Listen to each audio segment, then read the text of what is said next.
Well, Congressman, thank you so much, sir, for joining us on the program tonight. It's good talking to you. You're welcome, Cam. It's always a pleasure to be on NRA News. And I know that tomorrow you are going to be holding a press conference along with several of your colleagues. What can you tell us about this? Well, what we're trying to do is step up the heat to make sure that we're getting the right story and accountability from the Department of Justice, in particular, Mr. Holder.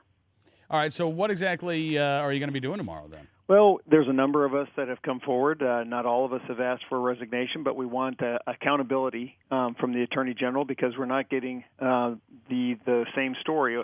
It seems to be changing over and over again, and we're starting to see some of the things behind the scenes that show us that people knew things a lot earlier than what they have said and have potentially lied upon the basis of confiding in the Congress.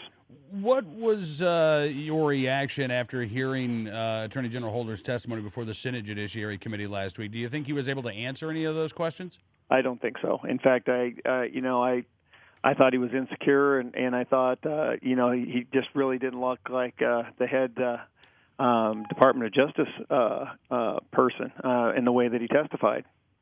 You know, there are now, as I understand it, close to 40 members of Congress, and maybe more by the time your press conference is held tomorrow, who have publicly called for Eric Holder to resign. Wayne LaPierre, Executive Vice President of the NRA, has called for his resignation. NRA President David Keene echoing those calls. And yet, we heard the Attorney General say last week that he didn't believe he's made any mistakes at all in this investigation. I think that's just ludicrous, Cam. Particularly when we see the President of the United States on CNN Espanol talk about mistakes being made within the DOJ for Fast and Furious. And the President actually makes those comments, and the Attorney General can't. I just think that I find this just outlandish, and I find that the fact that they knew this was a primary goal of theirs from early on, that they didn't have this in mind. And I think as soon as we see more and more of this dictation, like we saw last week in some of the documentation, we're going to find that there's a whole different story behind this. You know, I hope we can get to the bottom of this. I know that Attorney General Holder, when he was asked last week, have you apologized to the Terry family, he said no, he had not. Then apparently he sent a private email that I guess was leaked to the press before Brian Terry's mom even had a chance to read it. At the end of the day, there are real people who've been hurt by this operation, Representative, and I hope that they ultimately are able to find some answers. I hope they find some answers, and we also have to make sure that this never happens again, Cam. And, I think that the exercise of labeling in his testimony that if we had stricter gun laws, we wouldn't have this problem is actually ludicrous. And I think we need to put this to bed because the federal firearms dealers who were selling these guns were actually put in harm's way by the ATF and by the DOJ. And it's the DOJ and ATF that are at fault and not our firearms dealers. It's been interesting, and we've talked about this before, Representative, how even the local media in Arizona seem so reluctant to cover this story. Are you hoping that the press conference tomorrow will sort of force the press's hand?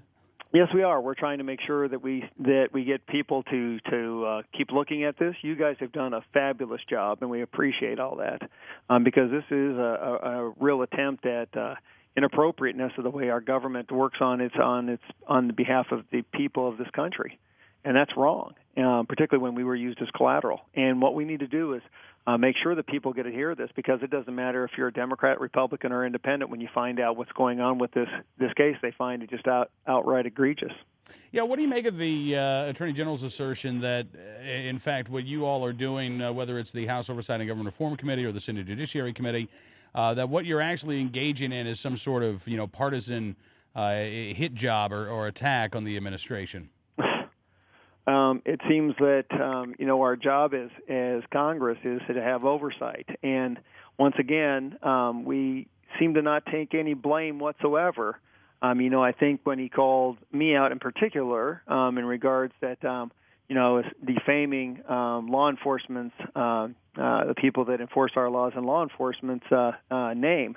And I want to remind him that what he did is he put law enforcement on the ground in harm's way with additional weapons and criminal activity that went unsupervised and without tracking mechanisms.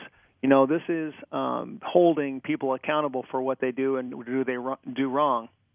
And I think this is inappropriate that he would even assert themselves in this dialogue on that basis.